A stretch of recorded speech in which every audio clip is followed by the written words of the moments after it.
Good day. Thank you for joining us on the program Newsroom this day. It has been described as a landmark verdict, sentencing AFRIK Julius and 9 others for life in prison by the military court in Yaoundé. That has generated a lot of reactions, both national and the international level. Still, the big question that remains unanswered is if the verdict is going to end the Anglophone crisis or worsen the situation. That is the question we shall be asking and equally answering in this edition of the program Newsroom. We shall equally be talking about what is happening in the northwest and southwest region of the country following announcement of a lockdown, as many people were told are leaving the towns and equally the regions to other safer places. We shall equally tell you more about the case of the kidnap of the Bishop of Congo this morning. We shall tell you more in this edition of the program Newsroom.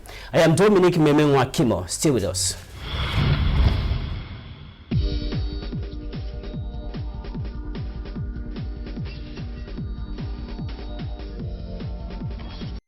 Let's get our top stories put together by Gladys Ambo.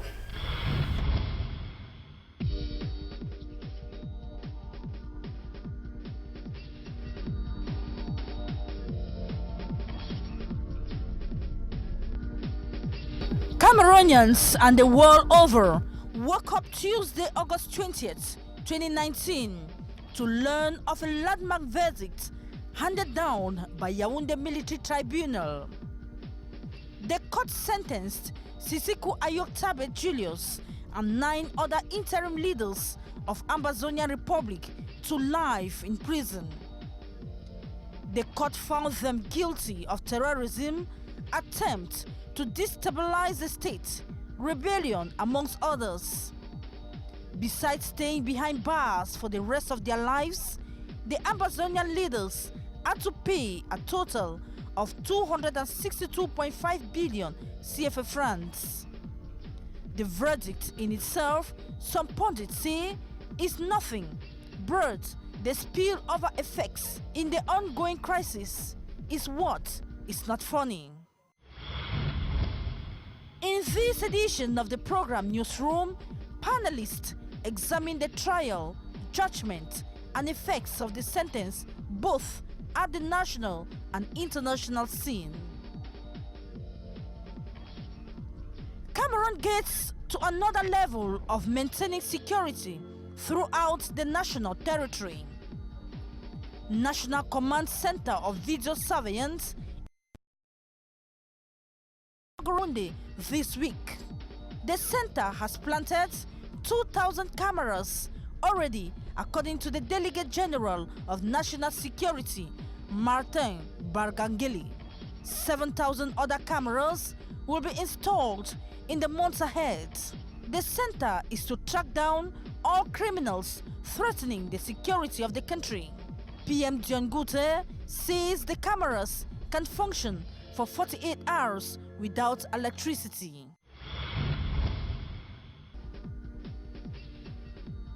The countdown narrows to just a week for school resumption in Cameroon, as parents busy around preparing kits for school in the rest of Cameroon. The northwest and southwest of Cameroon is in a state of uncertainty. There have been fresh massive movements of people away from the regions as news of a controversial lockdown keeps circulating on the social media. Will school resume in the restive regions? Remains the unanswered question, begging for an answer. This is Newsroom on Canal Day English, trusted for information flow and analysis.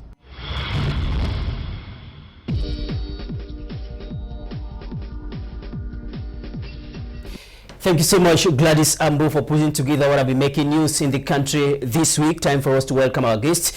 Welcome, Barrister Tamfu Richard. Thank you for coming, Barrister. Thank you, Dominic. We're glad to have you today after a while. You have not been on the program Newsroom. Barrister, welcome you with this question. This week, we noticed that the board chair of the Cameroon Airlines company, Cameco, signed a release ordering the Director General cancelling appointments the Director General of Cameco earlier did in the company. Now, you have been raising questions about this particular company where taxpayers' money are used every year to revamp. What is your take on this power struggle at the level of Cameco? Well, This is just a blatant truth of the poor governance that we are all witnessing. It is no surprise what is happening at Cameco. We have had series of directors who have been there. Nothing is moving. It just tells you that nothing, or the governance put in place by the regime in place, isn't working. And the earlier that government is put down, the better for Cameroonians, because we'll never have an airline company functioning properly in the sense as you can see maybe in Ethiopia or Kenya. So to me, you can attribute all of that to the poor governance of Cameroon. So those who are managing, they give you the sense how many directors, they won't solve the problem, because we don't strategize very well. We send in people, it's when they have stolen the money that we wake up to say, but where is the money? So I think the problem is the governance of Cameroon. If things are not done in a proper way, we can't move forward. Thank you so much, Barrister, for coming. Time for us to welcome Jean-Marie Yalakum. Yeah. Good morning. Thank you for coming. Good morning, Dominic. We must say you are CPDM Councillor of the Douala 4 municipality. Yeah. Thank you for coming. You just listened to the barrister talking there about this issue of Cameco. Do you think the government of Cameroon is responsible for the perpetual downfall of Cameco as a company? No, I think that in this case, in just problem of management. Okay.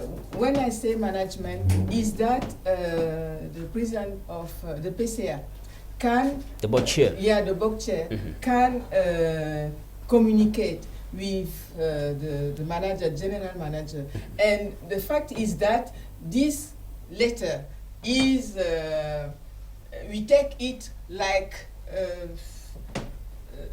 a problem. Is just an exchange between the board chair and the general manager. But it's the problem. The general manager appoints people and the board chair says he cancels the appointment, which means that there's power struggle. They don't know who is who there in the company. No, the problem is that when you are the manager, you have feuille de route, like we call it, the route map. They have to strategize together to say that we have to go in that direction. And I think that is just a problem of misunderstanding, maybe. The understanding of the two managers. Thank you so much. Just to remind those that are watching us that Jean-Marie Yalakum is French speaking. She's trying her best to participate in the program, and equally she is a councillor of the CPDM party at the Douala 4 municipality. Temva Elvis, thank you for coming. Thank you very much, Mehmet Dominic. Special greetings to my font. From Babit, that's the front of Bemi village in Bengui, Central Subdivision in the Northwest region. Greetings to the millions of televiewers. You know, I always think of traditional rulers because I'm attached to tradition. So my phone of Kukum village in Batibo, and the Reverend, you know, most things people have got to. Like Reverend Theophilus, who is also the Presbyterian treasurer in Batibo. We greet all of them watching us right now. Thank you, Telva Elvis. I want you to react on this issue. Cameco have been described as the star of the nation. With the present situation there now, do you think that is responsible for the perpetual downfall of this particular company? The situation could be responsible just for the fact that the government in place is not responsible. We have a system whereby almost everything is failing in the state. And that's why I said that you don't put people because you're putting the opposition sake, but you put people who matter or people who are qualified to do the job. It's the same like in Feka Food. You get Feka Food is against National Football League, the Football League suspending it. You don't understand where the issue is. Football will be suffering because the two giants who are supposed to control football are not there. Now, you see that the board chair itself, because under normal condition, when you look at the functioning of companies, a board chair by implication at hierarchy is above the general manager. It simply means that for a general manager to carry out major decisions, he must consult the board chair. If you see, sometime we had Edward Tondekoto was here as a government delegate. It was one time, as a government delegate, and sometime we had also one time board chair of Port Autonomous of the Douala Autonomous Port here. Most of them entered prison not because they were not bossable because they did most of the things without consulting each other. There are times that a board chair can go in for a wrong decision taken because he did not supervise the actions of the general manager. So in real terms, general managers are supposed to, because the board chair represents the board of directors. When you take a decision, you discuss with their board chair. Where it becomes complex, the board chair calls for a board of directors, which means that they now sit as a group to examine where it becomes complex for him and the general manager to manage. But in a case where the general manager takes a decision as calculated by the board chair, it hampers the smooth functioning and the implementation of the policy of the company, like in the issue of Cameco. Does that spring from the way they are appointed? Because both of them are appointed by the President of the Republic. Obviously, it springs in that manner, and then it springs also on their political lineage. You know, we have a CPDM syndrome that kills the country. Some people think they are more close to some authorities than the other. So when you see somebody if you see somebody having power tussle, for example, you are the boss, I'm the assistant, and sometimes you give me order, I don't take. Most of the times, I will not take because I know that where I'm connected, probably I think that you are not connected the way I'm connected. So at the end of it, you see that tussle goes on. And these are the realities that kills the Cameroon system of administration, because people are not appointed because they qualify. You don't put me somewhere because I'm a journalist, you put me because you are compensating me for a job I've done in my village concerning the party. So that compensation, you call me, and most of the times, if I'm a journalist, you will not put me to head CRTV, for example, or a state corporation, you go and put me to head a hospital. You see, maybe you put me board chair of a hospital. It doesn't go because I am a journalist, I will not fit squarely into the policies of health compared to you putting a health technician, all because you want to compensate me as a party official. It's wrong. No. Madam, maybe you want to react on that? Because I say that when you are a board manager, you don't have to be a technician. You have just to be a good manager. And you can manage any establishment if you are a good level, and if you want to make result, you have to manage. It's just to say that no, I put you because no. I think that we have Cameroon. I mean that there's poor management at the level of. We manage Cameroon. We have to be in our head that we have Cameroonian and we want Cameroonian to be developed. All right, let's anyway, welcome that's the Cameroonian system. Wala Abang, thank you for coming. Thank you. You are a leadership trainer. Thank you for accepting our invitation to participate on the program Newsroom. It's always a pleasure to be here. We are talking about Cameco, the power struggle within Cameco. Do you think it's poor management between Jean-Ernest Ngale-Bibe, who is the Minister of Transport, and equally the board chair of Cameco, and the general manager? Those are the pictures there on our screen. The general manager is Louis George Njifenti Kwatu. Is it like they are fighting for something, or is disrespect on the part of the general manager of the company? Well, there are so many stakes, in play here. I want to join my voice to that of Fire Elvis to say that there's a very serious problem of leadership in Cameroon first, and that problem is, it is trickling down to all the administrative systems, all the parastatals, all, ministries, directorates, and whatever. That problem is felt everywhere. If we are honest Cameroonians, we're all Cameroonians, let's be honest. If we are honest Cameroonians, we will discover that, it is raining problem everywhere in the life of the Cameroonian administration. I'll just take you back a few years ago before the new general manager, there was Mr. Ernest Dikum, who had a problem with the board chair still in Cameco. And the problem made a lot of news. And one day the minister of the former Minister of Defense just went to Cameco, sacked the board chair. And we know that they have to work in collaboration. So like Mr. Fai Tayong says, it is true. I call it godfatherism. People are counting on their extremely powerful godfathers, and it determines their pace of work. That is why there is conflict. When you think that you have a godfather, who is more powerful, you do not obey instructions, or you do not collaborate effectively as you are supposed to do. There's that kind of a challenge. You challenge the system, the very system in which you are working, because you know that you have somebody who is there to protect you, or who is there to, some kind of a guardian angel, who is there to work for your own interest. And you stop working in the interest of the country. Does that confirm what Barrister was talking about, the system? Bad governance. The system. We have oversaid it.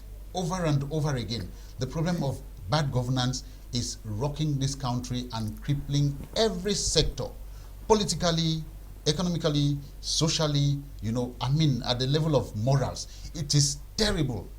We have the operation of APVA doing everything, you know, arresting people right and left. But we should ask ourselves the question, why is it that the rate of corruption is rather increasing? It is not stopping. It means that there is a problem. There is a problem of credibility. There is a problem. There is a problem. There is a problem of credibility.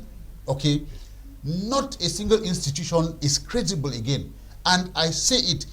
It may be the fault of those people too, but the greater responsibility is that of leadership. When you have the proper leadership, when the leadership is right, the people will follow. When the leadership is wrong, people follow also blindly. That is why many things are happening negatively the way they are happening now. It is a problem of leadership. Thank you very much. Mbaku Jude, thank you for coming. It's always a pleasure, Dominic, to be here. You're a right campaigner. You have been campaigning for back to school in the northwest and southwest region of the country. We'll have more time to talk about that.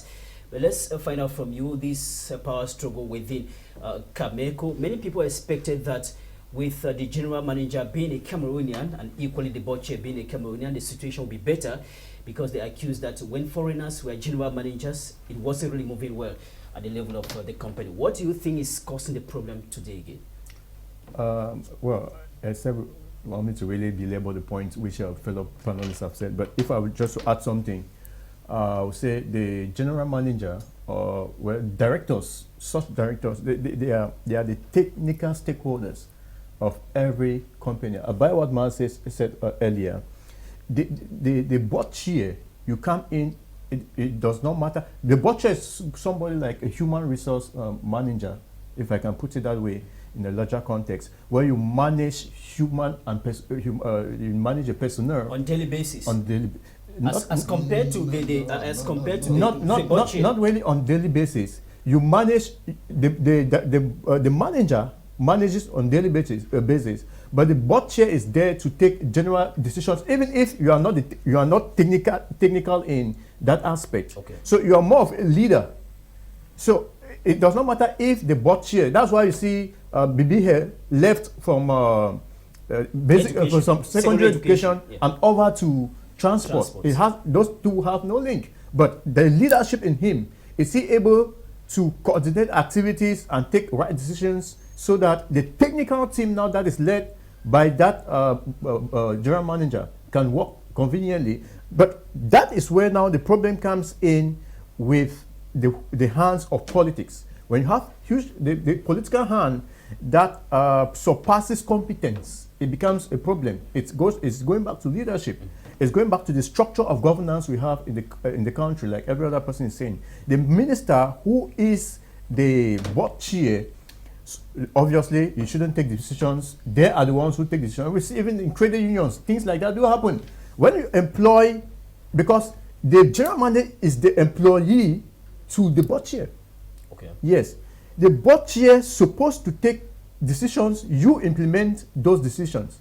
You cannot go ahead as a general manager and take decisions on a company that you have been and take some kind of grievous decision on the company that you have been employed. So somebody said here earlier that the decisions should have been taken in tandem with the board chair. It's very correct, because the board chair is the owner of that structure. You are the employee, the technical stakeholder who is supposed to, you must have been able to, maybe you have done a lot in the communication, in the transportation field. So that is why you have been brought in. But you don't take every decision on your own. So, but as for Cameco itself, for Cameco, that is a zero company. As far as Cameroon is concerned, we have to, if there's a way, we'll scrap it off like ENAM. Because those are structures that are not helping this country in any way. It's important that we have airlines, but so far this airline has been disastrous, catastrophic in Cameco. People are not comfortable using these institutions of the state. They don't have comfortable services. I must say this. The Douala airport has been suffering times and again, renovated that are not even meeting up to international standards. We have been changing board chairs and managers and all that. And it is still not going. The aircrafts we even use, how many aircrafts do we it's not long. It's There are just two. about 4 months ago. Ethiopia launched its number 101 aircraft for its airline. They have very good services. Ethiopian Airlines, non-Kenyan Airlines, not even Rwanda Airlines. What do we have as far as Cameroon? Can you comfortably sit in a Cameco flying coffin from Bamenda to Douala, and then you come and be very comfortable that you actually traveled by air? So I think it's Why not? it's a technical, it's a problem which governance still has to play. Please, let me rectify this thing for just 10 seconds. Yeah. You know, a general manager is appointed, but he has the right to Limited right. he has the right to appoint certain people. It depends on, a general manager. I think a general manager... With the approval of the board chair, I With guess. the With the approval, approval, you cannot just yes, You have limited rights. See, in modern management, okay, he is appointed, assistant general manager is appointed, then he can inform, the chair, the board chair, and go ahead with Create a team. create a team that he thinks will deliver the result. So I think that if there's a problem at that level, then it is a problem of the general manager and the board chair. Okay. If both of them are guilty. The issue of Cameco have been making a lot of news. Newspaper have been writing about this week, and a lot of other issues that Morinda have put together for our press review.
Power struggle at the helm of Cameroon Airline Corporation, Cameco. Mutation newspaper writes the Minister of Transport, who doubles as board chair of the airline company, has cancelled appointments and transfers carried out by the general manager of the company. Jean-Enes Ngalebi-Behe, in a release, calls on the general manager, Louis George Jipanze Koto, to respect hierarchy. There is a secret agreement between the former general manager of Cameroon Airline and the state of Cameroon. Odi Sahel writes of the evacuation of Yves Michel Fosso to Morocco for intensive medical attention. Sentence: twice, Yves Michel Fosso is serving prison terms in Yaoundé. To Le Pays newspaper, high personalities in Yaoundé are plunging the economy of the country. The Guardian Post newspaper asks the ultimate question of who is advising President Paul Biya on decisions taken to resolve the Anglophone crisis. To the paper, Cardinal Tumi and Jean-Jacques Kindi have jointly called for back to school in the Anglophone regions. The Voice newspaper described the life in jail sentence verdict handed down to Sisiku Ayoktabe Julius and 9 other interim leaders as a sham. The paper questions if President Paul Biya will grant amnesty to those condemned. Emergence newspaper questions what will possibly be the spillover effects of the verdict of the Yaoundé military court. The damning verdict of Ayoktabe Julius will dampen the dialogue process to resolve the crisis. To the Sun newspaper, back to school in the Anglophone region is an unstable position. The Guardian Post says gunshots rocked the town of Bamenda in the northwest region of Cameroon. Le Messager completes the story saying fresh violence has erupted in the northwest region since the sentence of Ayoktabe Julius Sisiku and other detainees. As the tension escalates in the northwest region of Cameroon, Bishop George Cole of Kumbo Diocese shuts down a parish after the parish priests were kidnapped by suspected Amber Boys. The Voice newspaper says Human Rights Watch is calling for an investigation on the issue of detainees' torture in prisons in Cameroon. Fika Food Executive meeting suspends Football Professional League in Cameroon. Le rapporteur Hebdo questions if Seydou Bombonjoya will rescue General Pierre Semenge, who is the president of the league.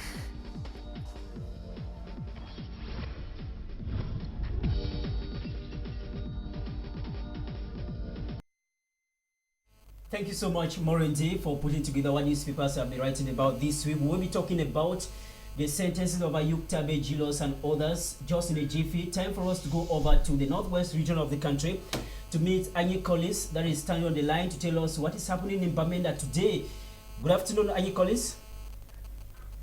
Hello, Dominic. Good afternoon and welcome to Bamenda. Thank you for joining us. We have been getting information that several persons in travel agencies this afternoon in the town of Bamenda trying to move out of the region for fear of an imminent lockdown imposed by separatist fighters.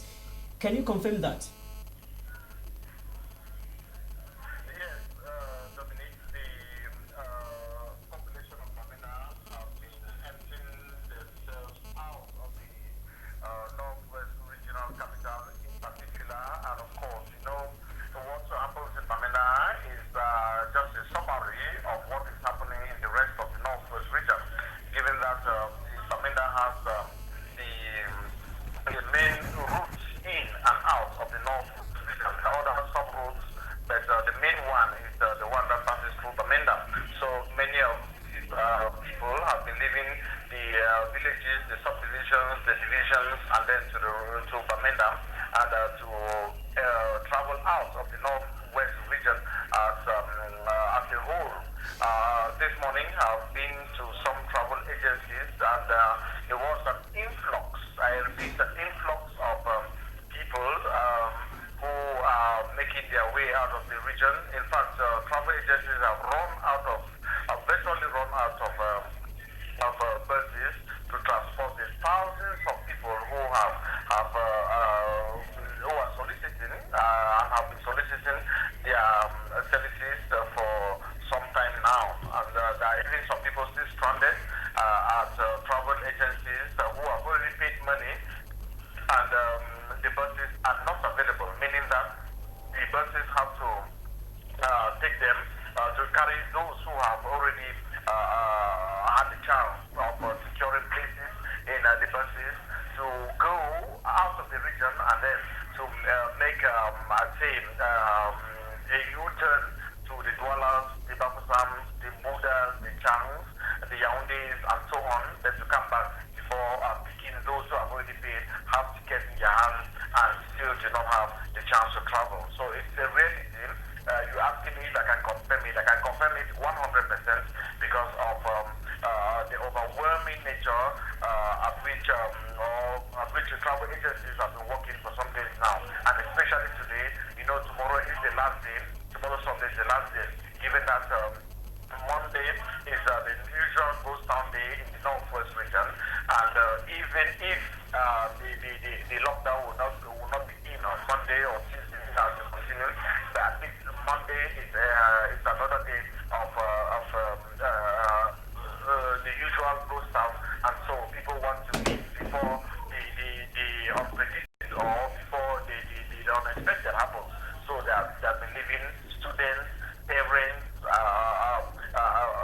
traders, and so on. Many people have been leaving. So that's the situation here, Dominic. Anyi Collins, recently you participated in a tour with the governor of the Northwest, Adolphe Lille-Afrique, where he toured the divisions on the Northwest, reassuring the population of security, and asking their kids to go back to school on the 2nd of September.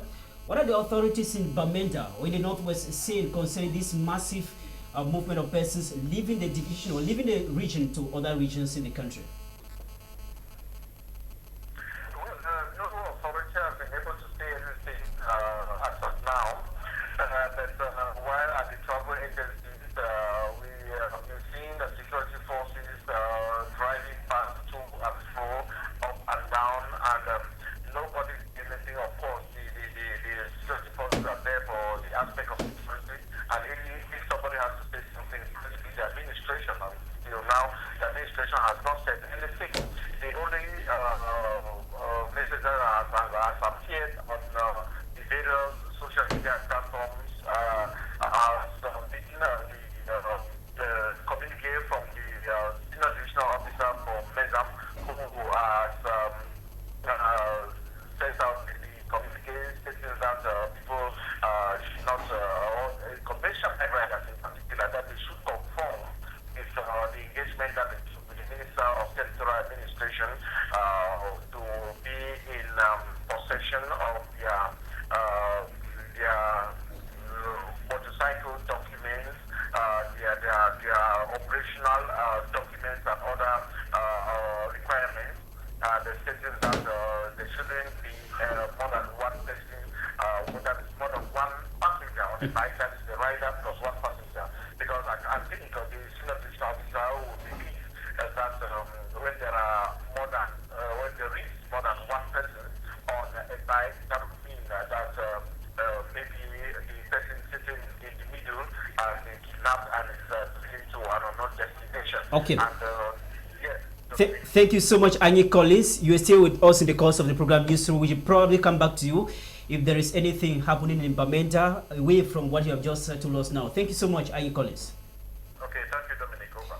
Thank you. That was Anyi Collins, our correspondent in the town of Bamenda in the northwest of the country, speaking there concerning a massive movement of persons away from that particular region of the country. We'll talk about that in the jiffy, because the same situation is happening in Boya and Kumba in the southwest. But time for us to launch our first topic for this day, which is our main topic. We are talking about the sentences of Ayuktabe Sisiku Julius and 9 others interim leaders of the interim government of the Ambazonian Republic.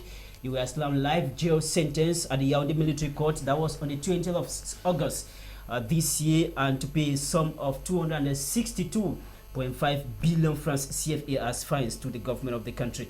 Let me start with you, Barrister Tamfu Richard. You are a lawyer and probably you have been monitoring this case closely. What was your first reaction when you got this verdict the morning of the 20th of August?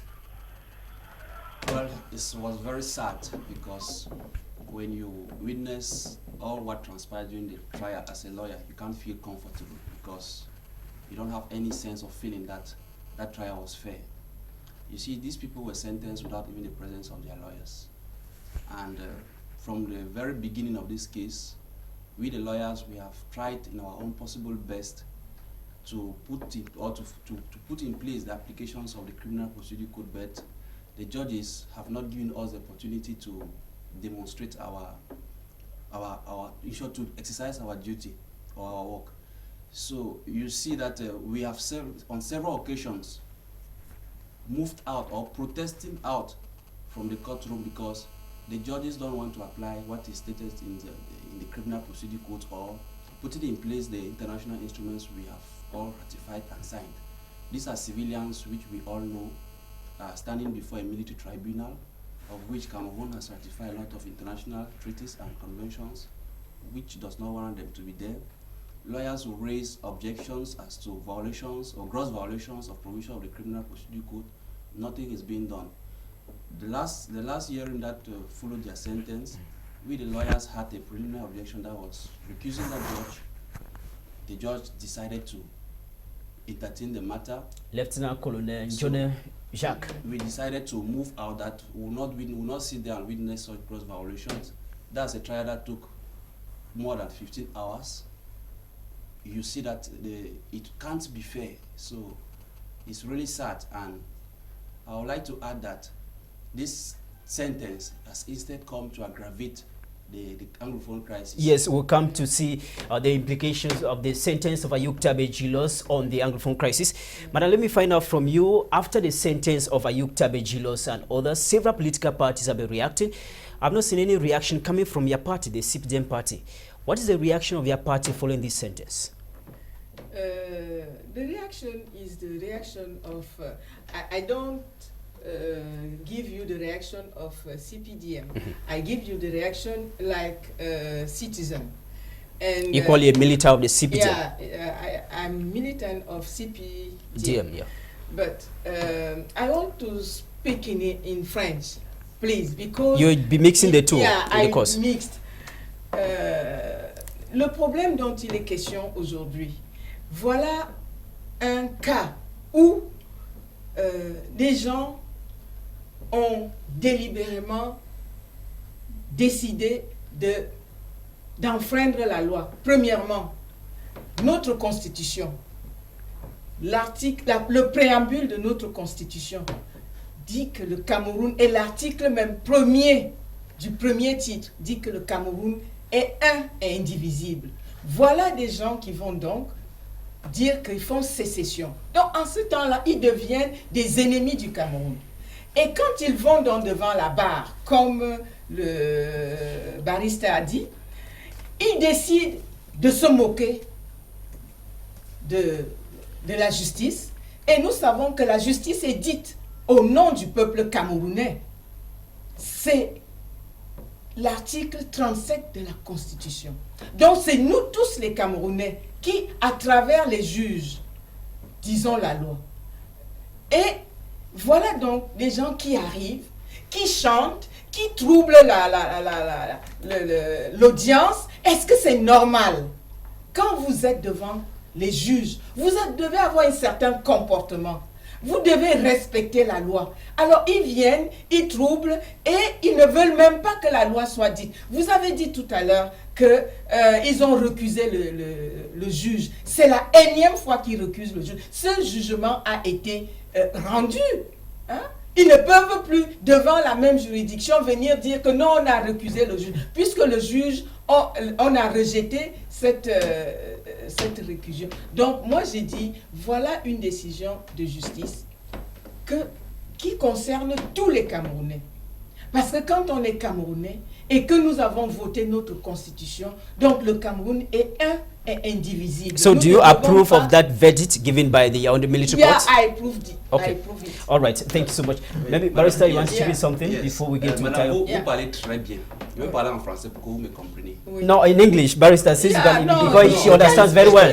She understands. Just go ahead in English. She understands very well. You are speaking very well that these are Cameroonians who have violated the constitution. Yeah.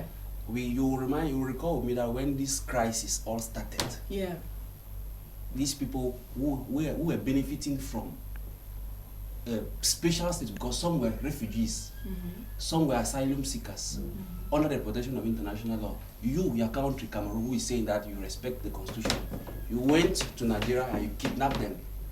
You kept them in isolation for more than 10 months without even having access to lawyers or family members. Is that the respect? Is that no, respect? Madam, maybe permit him explain. I will come back to you. You are telling me that we are one and indivisible, or that we should respect our laws.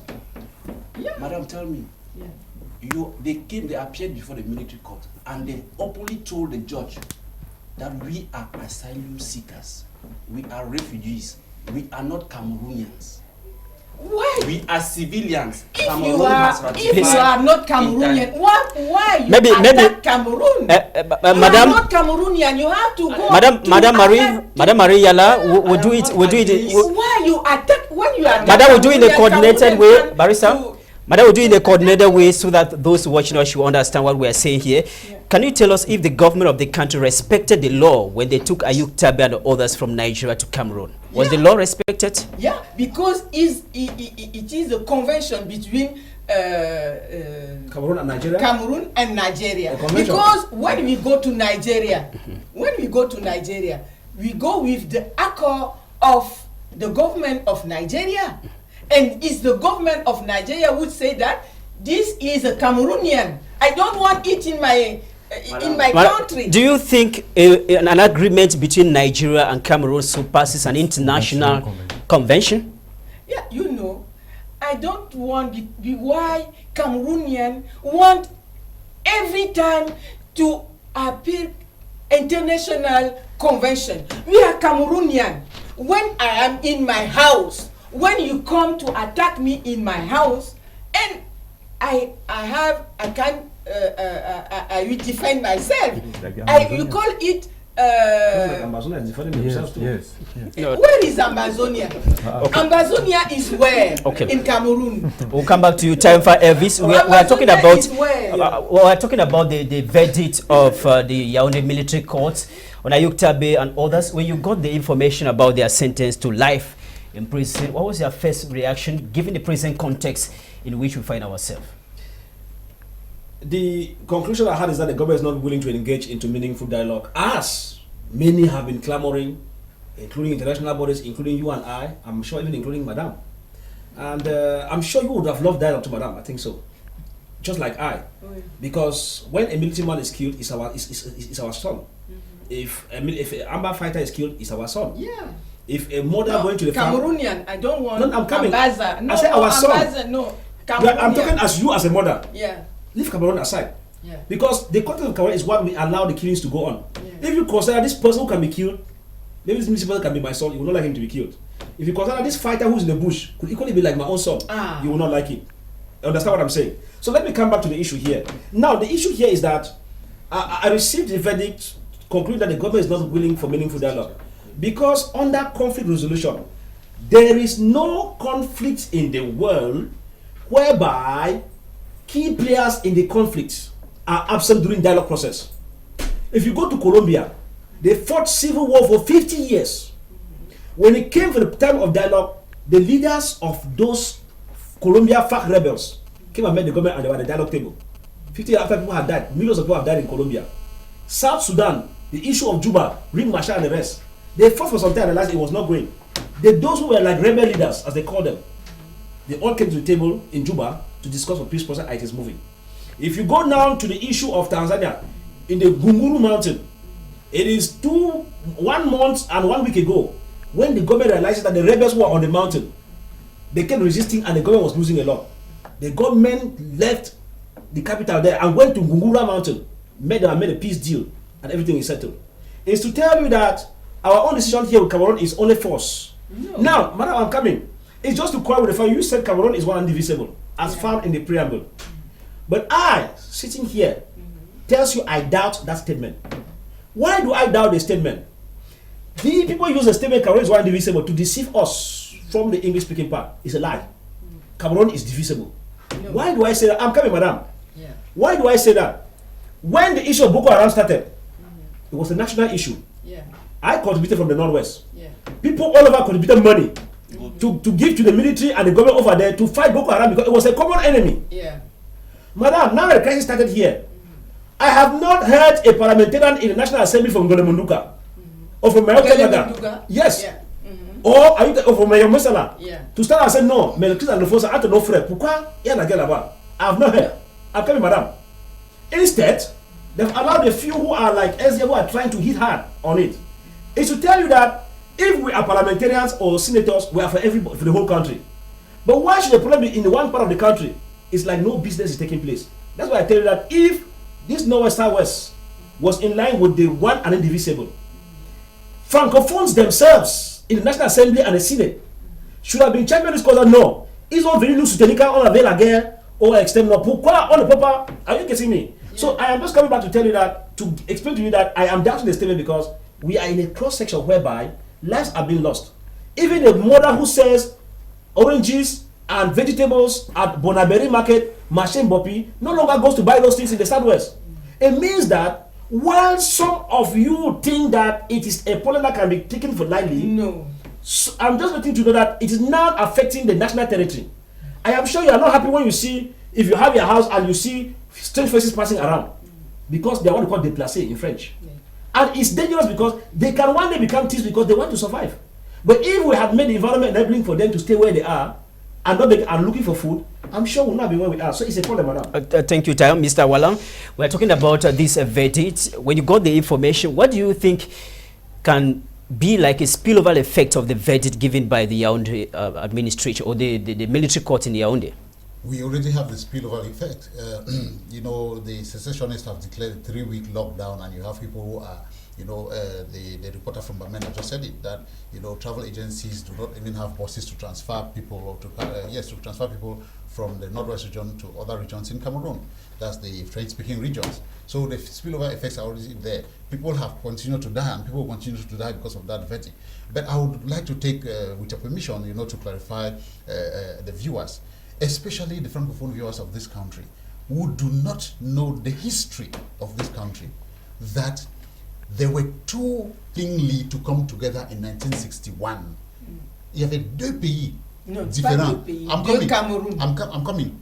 These are two people who had the former Southern Cameroons had its own parliament, had a House of Chiefs, had a prime minister, you know, an entirely complete government before they decided to join together. Even when they joined together, there was a rule, you know, there was a basis on which certain rules were laid down. This is how we are going to function together. Please, let us not make that mistake. The problem is that these rules have been violated. Madam, these rules, because we were first Federal Republic of Cameroon, with West Cameroon having a prime minister and a government, and East Cameroon having a prime minister. The first prime minister of West Cameroon was John Gufoncha, I'm sure. The first prime minister of East Cameroon was Charles Asale. Okay, these were independent or quasi-independent entity, quasi-independent, you know, confederation or federation, however you want to call it. In 1972, this federalism was abolished in the most dramatic and repressive manner. And from that day, Anglophone Cameroonian, Madam, let's be factual. I'm talking to all the panelists, not only to Madam Yala, to everybody. From that day, and to the viewers, from that day till today, Anglophones have been agitating every 1st of October. Every 1st of October. And I don't want to tell you the treatment that they give to fathers who live from Cambe, who used to live prior to 2016, because it was in 2016 that it exploded. There's always a time for everything.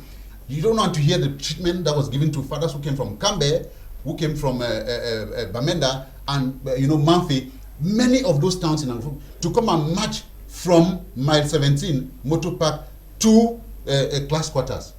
Madam, that is where the problem is. Cameroon is one and indivisible. Do you want me to say? Do you want me to make my comment about that?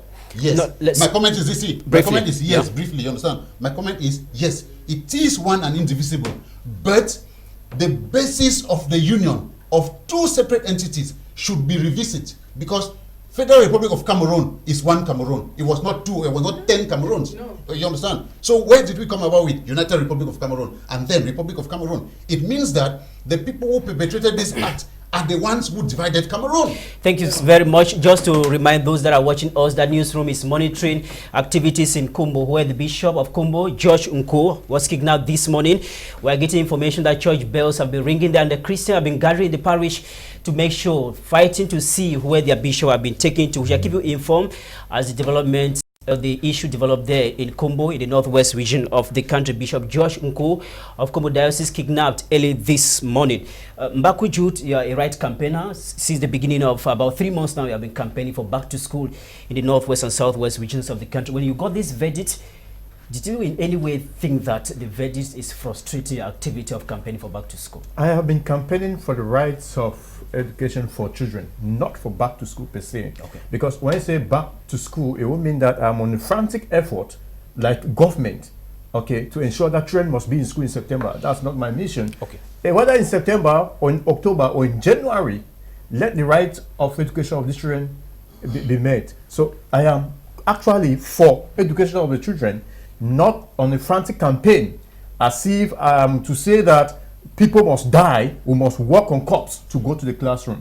That said, before I even come to answer our question, let me just briefly say something to people like Ma. The truth is, we have over-labored the history of the Anglophones in this country. And anybody who does not want to know, if you do not want to know the reality, the history of this country, please don't bother us again. Get your books and read. We have over-taught people for free. People now should go and start reading the history of this country.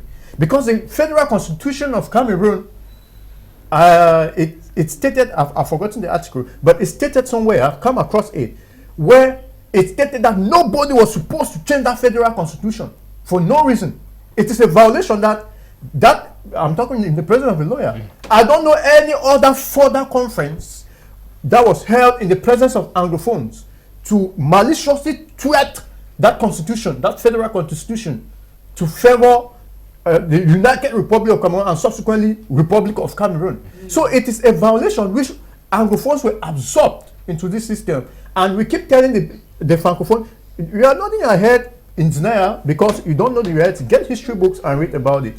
So I'm very old. Okay, whatever you were asking. I know history. Okay, but you were asking me the verdict. Yeah. The verdict. You were asking the verdict. The implications we have. Yes, the implications. Back to school this September in the Northwest and Southwest. The verdict of the Naira 10 is actually it came as a very big hammer to hit the last nail, because it was just about a week or so now to school resumptions, and we're hoping attentions, all of us were focused on schools. We had this burning potato now was education of these children, but now the government decided to bring another thing for us to start dealing with, and that is the detention. Well, I was glad that they have actually come out with their verdict, their position, for us to actually know where they are, because this today adjournment, tomorrow adjournment, so we're fed up. But I was glad that they have actually come to an end, but not satisfied with the verdict anyway. What in my mind, I was thinking that by now, 1 day, 2 day, 3 day, President Biya will surprise people with a general amnesty. Yes, with a general amnesty to ensure that what we've been clamoring for, what his ministers have been watching all over the Anglophone regions doing campaigning for schools, should not be watered down. So the best way for him to do that is to grant amnesty. I'm still hoping, I'm one of those who is hoping. Why I campaign? I'm campaigning because I know that I have good faith. I hope that Cameroon government has good faith as well to bring these children to school. But I'm hoping before school resumes on September 2nd, the president of this country would have granted an amnesty, general amnesty to all. If not, it is going to cause, of course, it is already causing, going by what the reports we're already getting. Since on Tuesday, I started getting reports of people packing out of the Northwest and the Southwest. It's not a good sign for us. The separatists too are not making situations comfortable for us, because they are now legitimizing the fact that the government has bad faith, and it's a government with bad faith, evil faith. Okay, Barrister, you just got back with you talking about expecting that perhaps something will happen in the days, maybe in the weeks ahead, from the President of the Republic. We got the spokesperson of the government, who is the Minister of Communication, Rene Emmanuel Sadi, applauding the verdict of the Yaoundé military courts. Does it mean that the government teleguided that particular verdict? Well, I'm really sorry. Maybe your dream or your expectations maybe too long. You see, this is a government who I don't know who is even advising President Paul Biya. It's as if they don't really feel the impact of the Anglophone crisis. These are people. This is a government that has. I don't know if some people are gaining into this crisis or what. We cannot be agitating or clamoring for dialogue. You have heard national organs, international bodies telling you, giving you the right directives, the right direction to follow. But you decide to say no. You don't want it. You don't want it. Because that sentence to me is to tell Anglophones that there is no room for dialogue. We are ready to crush you to the last man standing. No. And the proof, I am telling you, madam, the proof is that of recent in Kumba, the seat military B has been set up.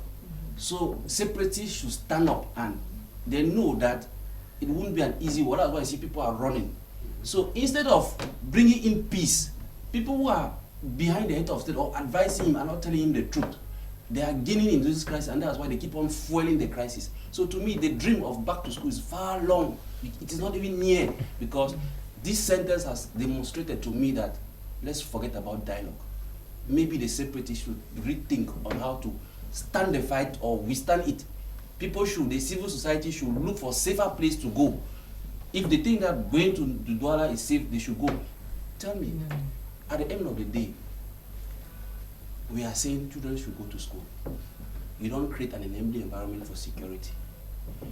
Even you don't even know if I really doubt this government. You say you do not know the leaders, and you decide to sentence them at the eve of education. School is resuming on the 2nd. That sentence could wait till March next year. Let's see whether the Prime Minister was going to the field in all honesty. Let's see whether the information we had about the mediator from Switzerland was genuine or was trustworthy. We should not be deceiving ourselves. This government has shown to us that it has failed. and that another leader, maybe if it was another leader, this Anglophone crisis would have found a solution. But with Mr. Bia, it's a whole failure. Madam Yala, there have been a lot of campaign, members of government, the Prime Minister, the Minister of Territorial Administration, going to the Northwest and Southwest, campaigning for back to school. And finally, this verdict comes. Do you think children are going to go to school in this context? Yeah, I think that the dialogue will be take. Let's talk about the school before we get to the dialogue first. Now, with the present verdict now, will that encourage back to school in the Northwest and Southwest? You know, the verdict is the verdict because this guy is what do you call it in English? Ce sont des prisonniers. Ils ont porté atteinte à l'intégrité du Cameroun. On les a condamnés. Ça, il n'y a pas de semi-mesure. Ils méritent la condamnation. Mais maintenant, moi je dis, vous savez ce qui se passe. Moi je vis à Bonabéry. Les petites filles de 10 ans, de 12 ans qui viennent ici faire la prostitution, alors que, parce qu'elles ne peuvent pas rester dans leur village. Vous trouvez ça normal? Et ça, moi, maman anglophone, je dis non. Parce que c'est pas normal. C'est pas les gens qui doivent venir régler des problèmes chez nous. Les anglophones doivent dire non. L'école est fondamentale pour une génération. Donc si nous n'allons pas à l'école, comment allons-nous diriger ce pays? Alors laissons les enfants aller à l'école. Laissons les enfants hors de ce problème. Laissons les enfants hors de ce problème. Parce que si vous prenez la jeunesse en otage, vous vous tirez une balle dans le cerveau, même pas au pied. Or, j'ai dit, je suis une maman. Je vous supplie, je peux même pleurer, j'ai dit, laissons les enfants hors de ce problème anglophone. What you are saying is very serious. What you are saying is very correct. As a mother, will you accept to send your child today in Moyoka to go and study? Yeah, if I want to send my children. Why? Because I say. I mean, in this context now, today's Saturday, will you send your child to go to Moyoka and start school on the 2nd of September? You know, it's a problem of decision. If all the Anglophones decide that this problem, I don't speak about dialogue, I speak about back to school. Is very important. Is the problem of all the Cameroonians to say we have to let our children go to school because school is very, very important. But the security situation is not there. Do you think it is there? Who make the security? The government makes security for all of us. But the problem is the secessionists. The problem who killed is the secessionists. Who killed is the terrorists. And if terrorists, what do you call them? Okay. Yeah. What do you call them? Okay. And I know that Northwest is a very good country. Well, a very good region. Yeah. But I want, because when you live in Boya, you think that you are in Paris, and why do you want to destroy our people, our country? What reaction? Before I get to do you think the government of Cameroon, that is the government, we know that the government is CPDM, perhaps CPDM and the government, there is no clear-cut difference. Is it handling? No. Is there any clear-cut difference? The government is our government. Yeah. CPDM is one party. Yeah, over 60% of civil servants. Yeah. No, you have to consider that the government is our government. We are Cameroonian. Why you want every time? What's their take on the handling of the crisis by the government, madam? Yeah. The way the government is handling this crisis now, with the present verdict, do you think the government have that goodwill that kids should go back to school? You know, I'm confident in our president. Why? Because in Bakassi, problem. We don't see everything he negotiates and he wins. He's a very, very good negotiator. But now, I know that the President Biya is putting everything in place. But I know that you don't want to give him the possibility to have a good result. And I know that he's a good father for all the Cameroonians. He's a good father. And he will solve the problem. When everybody's good. Yeah. Thank you very much. Time for Elvis. You just mentioned there, quoting the example of Bakassi Peninsula, where the president negotiated. They came to an end peacefully. Who is blocking the process of negotiating for peace in the Northwest and Southwest now? The head of state is blocking it. No. Why do I say the head of state is blocking it? Tell if you was listen very well, because very soon some government official will be running after me. The head of state is blocking it. Let me explain. Madam is here from the CPDM. Your national president is blocking it. Why do we say so? The way your national president handles the problem is causing it where we are today. Material and human life damages enormous. What am I saying so? We think that a stitch in time saves 9. When the problem begins, if your child starts complaining, you have to attend to him. Because when you leave it for a long time, as a mother, that child can get up one day and beat you, but it's your child. Why? Because the child has a policy you do not take care. Now, what I was saying is that there are measures that are supposed to be put in place. When teachers and lawyers started the strike, they give. No, not they give, as you are saying, madam. They delayed over the process.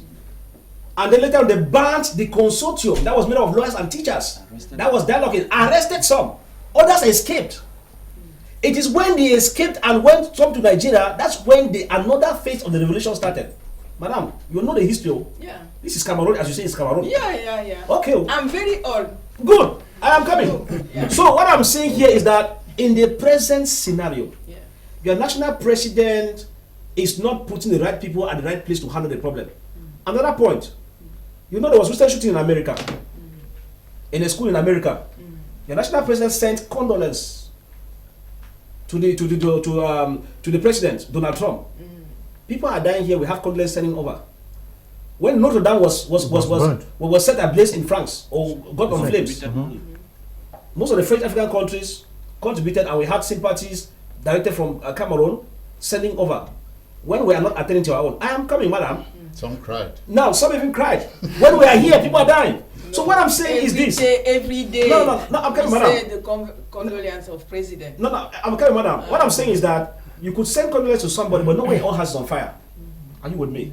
Now, the truth I want us to put in place, which should be simple, madam, is that I have the impression that some of you don't understand what is happening. Refuse to understand. Not that you don't understand, but you understand.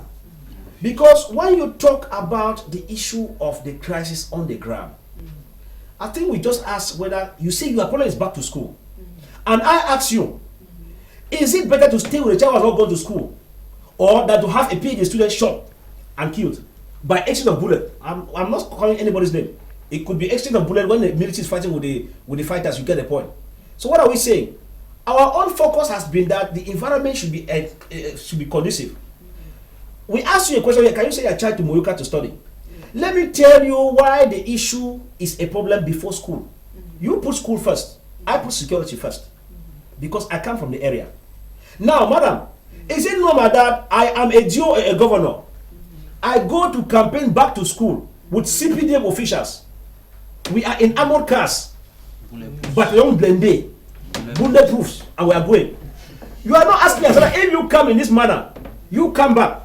I who's not having gun, I don't have battalion blende. How do I go to that area where you're sending me? Point number one.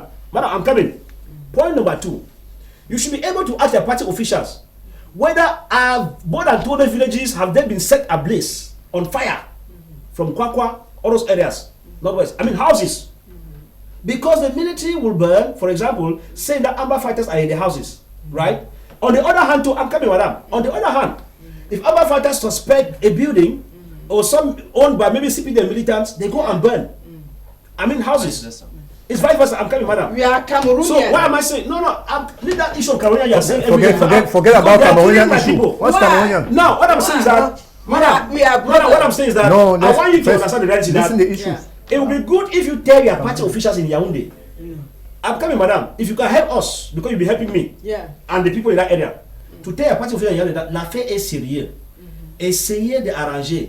Because when you put in military, Chubo Nagi, Assistant African Secretary of Secretary for State from the US of A, he told Cameroon government, I'm sure you are aware, madam, that Cameroon government should try to involve meaningful dialogue because we cannot win the war because they tried in Vietnam and it failed. Okay. So we are thinking that, madam, help us tell Yaoundé that the issue on the ground is hot. We have to help together. Tell the chief have to call all the children. And I don't have the power, madam. The chiefs have been displaced equally. They are no longer there. Mr. Walabang, let me find out from you. In my village, if my chief tell me that my daughter, we have to put peace. You have to say, put peace before and left our children to go to school. And after, we wait to see what government there have been we many do. countries that you know, because just allow her explain. No. Yeah, go ahead, explain your point, madam. I'm a mother.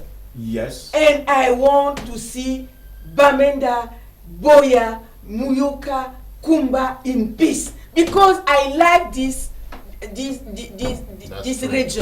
I like it. It's a very good region. Why do you want to destroy your region? Okay, Mr. Walang, let me find out from you. Madam, thank you. Let's move ahead. The sentence have been there. The 10 leaders have been condemned. Do you think the government can still initiate dialogue and get other leaders that are still out of jail? Well, madam, just let's move ahead. Please permit me to talk. I'll start before I go to your question. I would like to tell Marie, with all due respect to madam, she's a mother. She says that she's older than all of us here. But being old is no guarantee for knowledge of history of this country. You are not African. No, it doesn't mean you know the history of this country. You understand?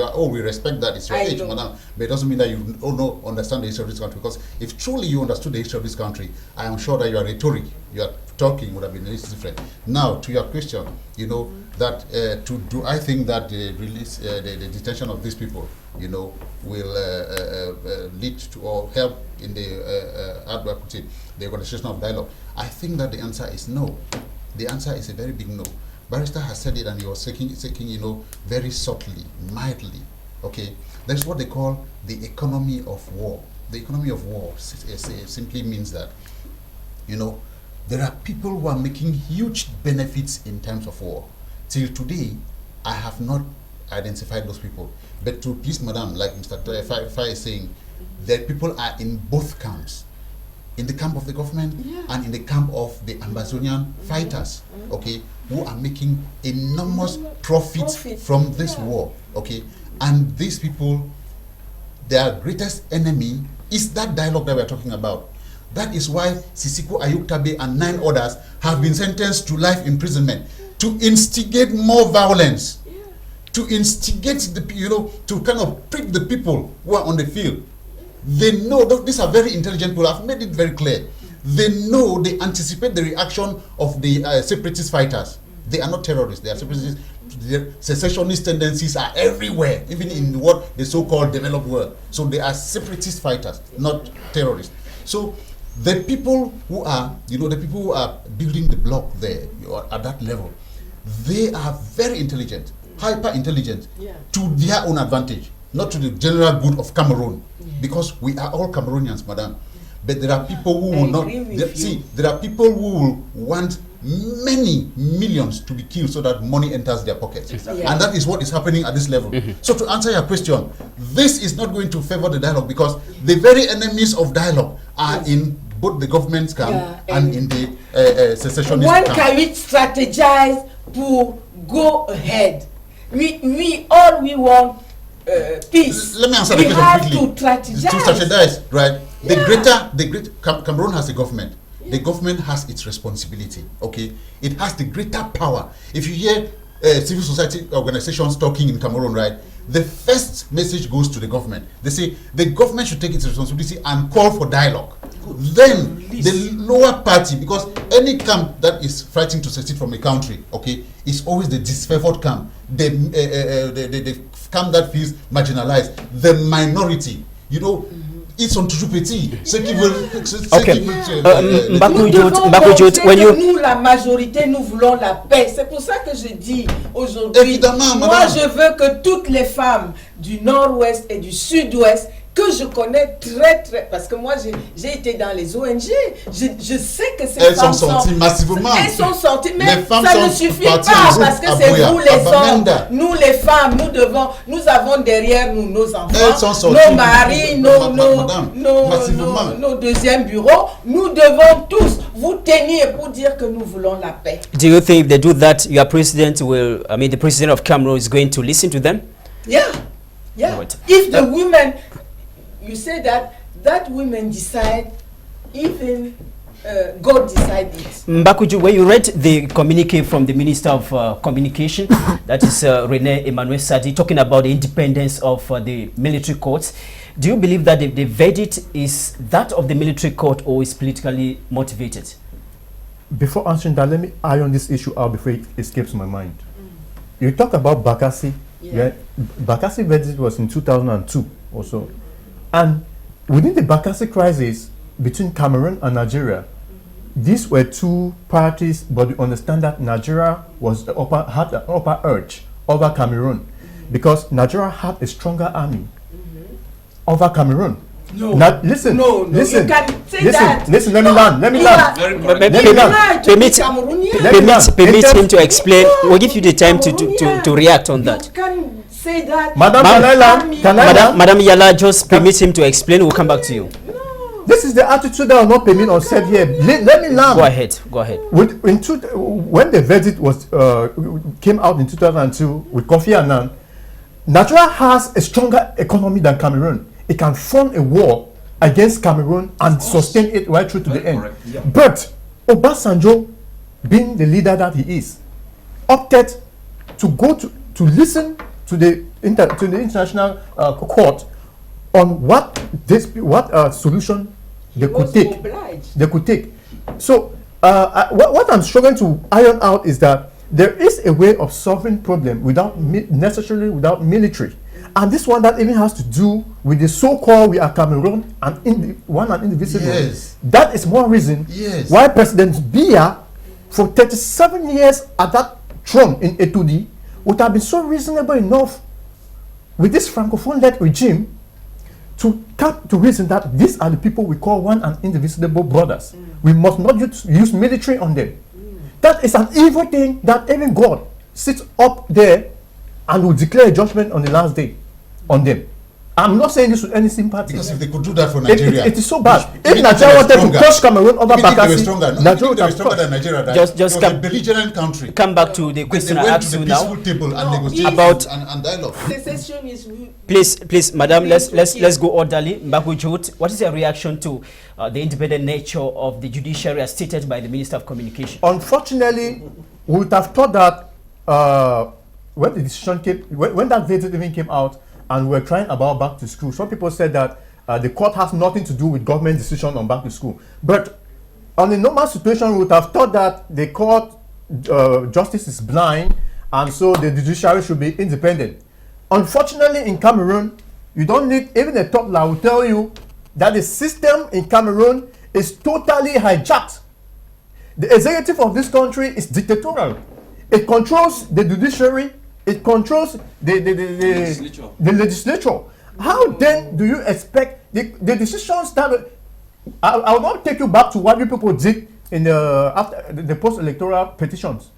Okay, that is clear show of the fact that somebody will sit and after clear proofs of electoral frauds. Listen, I was in Bamenda. I covered the elections in Bamenda. Yeah. I can tell you that there were electoral frauds. There were hyper figures that were given in that court, in the constitutional court. on the election results. No, what I'm saying, we're not talking about elections today per se. Yes, what I'm linking, Dominic, is that the legislature in Cameroon and the judiciary are totally submerged into the executive at a 2D. And that is why the decisions, if you see the lawyers, no, madam. The judiciary is free in other countries. The lawyers of Sissekou and in fact the Anglophone lawyers, they have often walked out of the court. They have often protested the violation of the constitution and the penal code, the criminal procedure code, because this thing is not controlled by the sitting judges. The decisions are. We are even tempted to believe that they are controlled on phone. The decisions of the Nigerian High Court to re-extradite these fellows back to Nigeria has never been respected. The Nigerian government, the Nigerian-led government of Buhari and Biya will have to tell us sometime in future what kind of melange they have, because the Nigerian High Court ruling asked these guys to go back to Nigeria.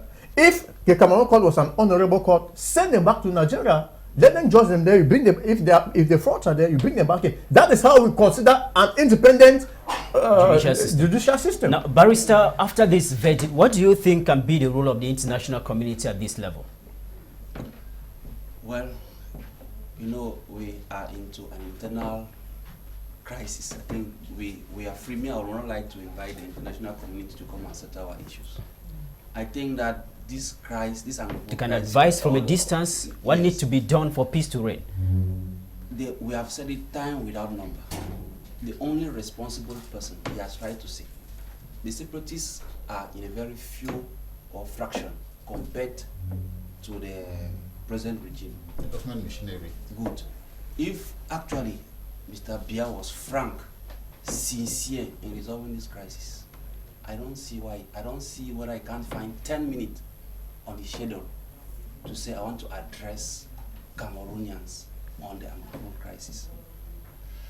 Releases all those who are arrested within this political context. Sit, talk with whosoever, and then find a way out to this. So I don't expect the UN to come and resolve our crisis. No. I don't expect maybe neighboring countries to come and resolve something that you and I can sit, and if we are honest, we resolve it. Honesty. Stop pretending. Which is not there. Which is not there. There is no government will in resolving this crisis. So that is the only difficulty. I was surprised that after seeing the deportation of the Prime Minister, the newly appointed Prime Minister, going to the Northwest, mothers, as you are talking, came, pleaded with him that put an end to this. Everything was convivial. I was expecting that maybe in the days that will follow, Mr. Biya will come out on the TV screen that I want to address this issue and put an end to this. So there is no will in resolving it. So let us not be deceiving ourselves. Correct. Mother, do you think the government has a will to resolve this crisis? The government want to resolve this crisis? I think that the government is all of us. And no, listen. You are not government. You are not a member of the state. No, not the government. That, no. We're referring to the decision makers. Yeah. Those who take the decisions. The citizens decide to give the they give their powers to power to the government. So now, and is our government. And the government is abusing the power we have given him. No. That is another problem. Okay. But I want to say that and I'm very, very happy to understand all the conclusion of my fellow panelists. I call you my son because I'm the only woman. We are honored. Yeah. And I'm very happy to say that is our problem. And I want, if everyone who listen, these panelists, this panel, to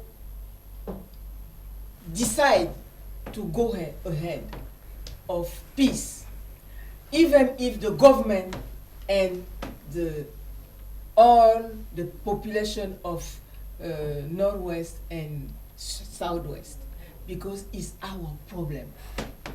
Cameroonian. Madam Yala, you are a militant of the CPDM party. You are the councillor of the Douala 4 Council. If you are given the opportunity to look at the cameras and advise the president on what to do next for peace to reign in the two English-speaking regions of the country, what will you tell him?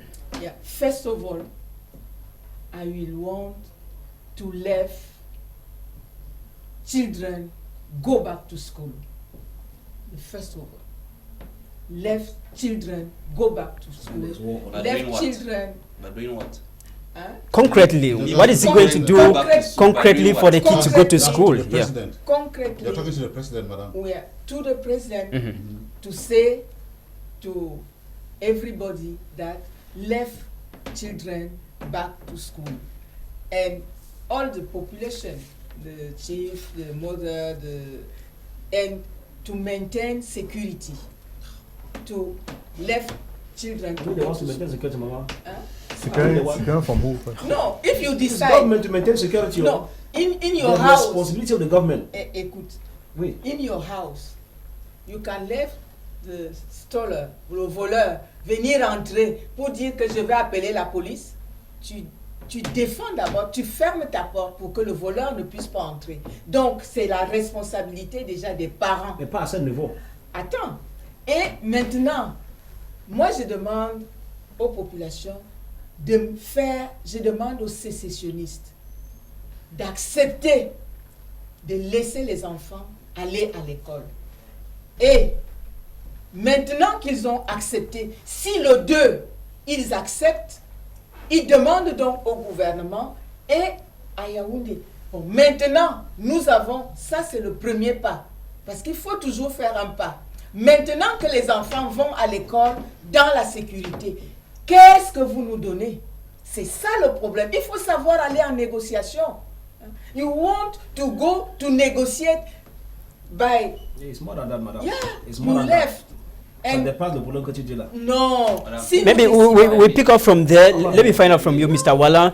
This week, Christian Cardinal Tumi mentioned that if the shooting does not stop, schools are not going to continue in the northwest and southwest. And let me remind the viewers that it's not only the secessionists who are shooting, or neither is it only the soldiers who are shooting. You know, there are two very belligerent camps that are involved in a war. So we have seen a situation where you know people have died from stray bullets. So Cardinal Tumi is very right, because if both camps do not decide to stop shooting, then the children cannot go to school.